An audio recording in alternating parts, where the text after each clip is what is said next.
Dedicated to Eastern and Southern Kentucky, this is WYMT Mountain News at 6.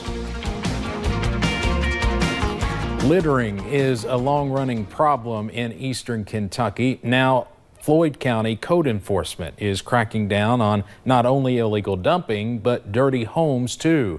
WYMT's Marianne Fletcher rode around with an officer to learn how they track down offenders. Joe Reynolds is a busy man. As the code enforcement officer, his job keeps him on the go. All right, I'll be there in a minute. And it is sites like this that keep him and his Floyd County clean team on their toes. They have been picking up garbage off the side of the roads, illegal dumps. But it is not just the roadside. It is also front yards and homes. People need to know that we're coming to see them. I'm going to stop at a home that's got a yard that's filthy. Even while we were out surveying areas, we found a new illegal dump. When I see it, it really makes me sick. Reynolds says they go through each bag of trash to find names, addresses, or anything tying to a person. And when we do, then we're going to prosecute them to the best of our abilities. If convicted, you could receive a hefty fine or even jail time. We are tracking and watching people, just like our sign says. Because Reynolds says it is up to everyone to keep this community clean. In Floyd County, Marianne Fletcher, WYMT Mountain News. Also in Floyd County, we learned this morning a man died in a bulldozer crash last night. The coroner identified that man as 69-year-old Larry Blackburn. Officials tell us while working on his property on Sycamore Hollow, Blackburn crashed into an embankment and was thrown from the bulldozer. He died from blunt force trauma.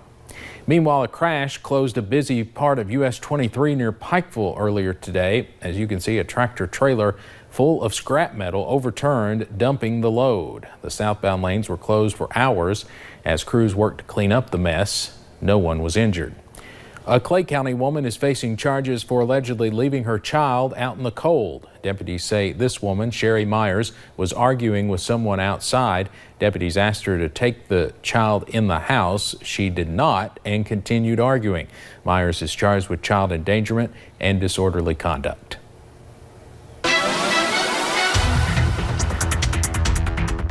And clouds have been increasing throughout the afternoon as that cold front continues to push into the mountains. But looking at a gorgeous scene on top of Buffalo Mountain right now, you see that sun setting and a few of those clouds here and there. Still seeing those blue skies. You can see temperatures, though, anywhere from those low to mid-70s. Cloud covers increase, especially down into the south. That's why you're seeing those upper 60s, lower 70s from Wise, Williamsburg, and down into Middlesboro as well. You see that here on satellite and radar. None of those rain chances have moved in quite yet, but we are dealing with those clouds, and we'll continue to see those mostly cloudy skies as we head into the overnight hours. Rain chances increase as we head into your Wednesday. It's going to be soggy at times, so we definitely need this rain because if you remember, we are still under a drought. A lot of us in that severe drought, whether that's Breathitt County all the way down to Bell County, even up into Letcher, and still that extreme drought for parts of Perry County and Knott County as well. But how much rain are we expecting as we head into tomorrow? We'll have those details coming up in just a few short minutes.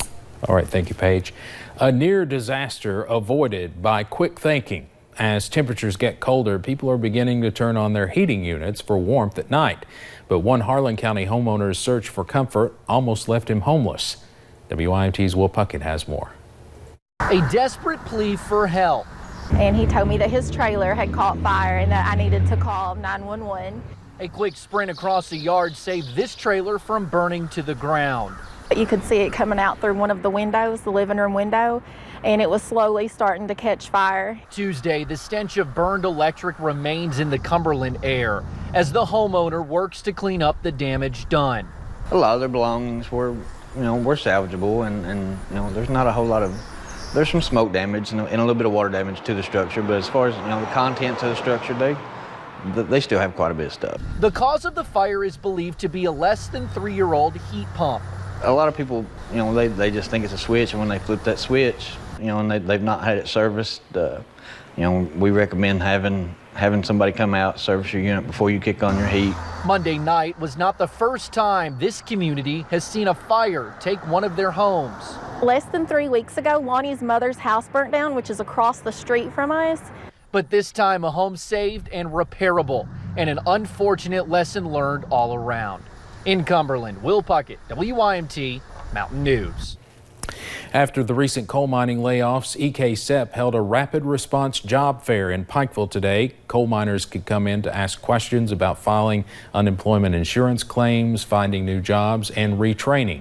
Multiple employers set up booths to showcase their current openings. Joyce Wilcox says events like this are vital to the region. To connect them to partners that can help them get into new jobs or to retrain them for future jobs so they can, make an income for their family. Organizers were expecting around 50 people to come in. It ended just a few minutes ago at 6 o'clock. If you could not make it today, you can visit a Kentucky Career Center near you for more information. Well, we are now less than 1 hour away from the start of the Kentucky debate. Governor Matt Bevin and Attorney General Andy Beshear are each doing some final preparations before taking the stage. But the candidates have spent the day looking ahead to Election Day on November 5th. Hillary Thornton has more.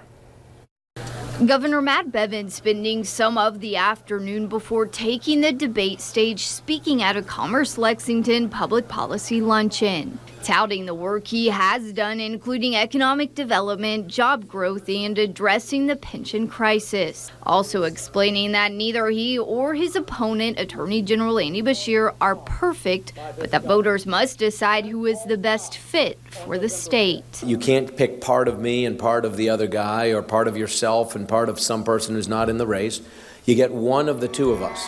Now, Beshear is scheduled to speak at part 2 of this luncheon series later this week. The Democratic candidate beginning his debate day tweeting about health care, vowing to protect coverage for Kentuckians with pre-existing conditions and to expand access to affordable care. As the candidates are talking about various topics here on the stage inside of UK Singletary Center, they know that decision day for Kentucky voters is getting close. You shouldn't be getting fluff from people. In 3 weeks, you're going to choose the next CEO of this state.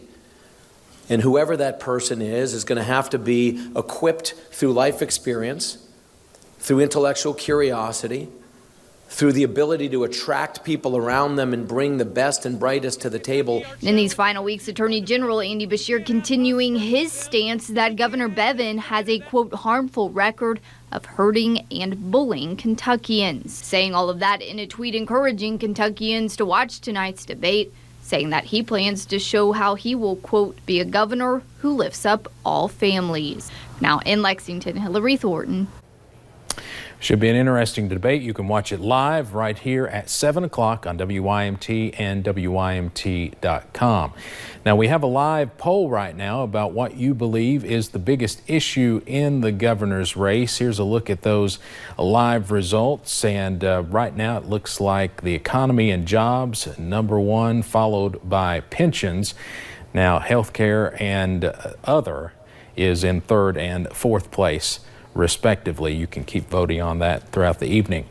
Now, last night, the candidates for Attorney General went head-to-head on KET. Things got heated between Democrat Greg Stumbo and Republican Daniel Cameron when the discussion turned to a recent lawsuit. It was filed in Jefferson County by a retired union worker named Joseph Jackson, and the lawsuit argued Cameron did not have the required 8 years of experience to hold the position. Last week, a judge denied the motion to remove Cameron's name from the ballot. Some people, including Cameron, believe it was all a political ploy, but Stumbo swears he had nothing to do with the lawsuit. I don't know Mr. Jackson. I never met him as far as I know, unless I saw him in a campaign rally, just shook his hand, but I don't even remember that. I don't know his attorneys. I didn't have anything to do with that litigation. It sounds like someone who was involved in the litigation. And let's be clear about it. Greg Stumbo's fingerprints are all over this litigation. We know that because the night before the lawsuit was filed, he was in the town over from my hometown, Radcliffe, Kentucky, telling people that the lawsuit was going to be filed. We need to get back. Now, Stumbo admitted he did know about the lawsuit before it was filed, but still claimed he did not orchestrate it. A man who many considered a legend died Sunday night. Jack Hall was a coach who made an impact in the mountains of Pike and Letcher counties. WYMT's Connor James is in the newsroom with more on that. Connor? Steve, many knew him as just Side Saddle Jack, his name appropriate due to the offense formation he always played. He had an unbridled passion for football. He started coaching in 1957 on the Fleming Neon football team, years before he was actually the star of that same team. He moved to Elkhorn City, where he coached there as well, taking a team with not many wins and leading them to a Kentucky Class A state championship. Despite all his various accolades, he stayed humble and was a role model to many. And I think a lot of times, how would he handle this situation? And what would he have said and what would he have done? Because he was there. He was there for you during the good times or the bad. He was there. And that's what a coach is. It's not just somebody that puts W's on the board. But it hurts my soul. Now, Hall retired from high school football coaching in the fall of 1992 at Fleming Neon. Steve, I'll have much more from all those who called him a friend and a mentor. All right, Connor, thank you. Basketball teams across the state are officially able to begin practice today, but in Martin County, they decided to pay tribute to their former basketball coach who died in April. More than 40 people came out to pay tribute to Coach Tim Rice. He was the girls basketball coach at Martin County High School for close to 5 years, or Sheldon Clark. Former players, family, and friends held a balloon release to remember the legacy he left players, and they will wear bands on their jersey this season that will say, "This season is for you, Coach Rice."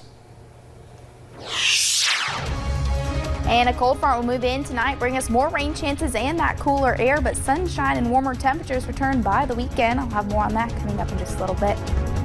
And dust off those record players. Vinyl is now being bought more than CDs. Why that might be coming up.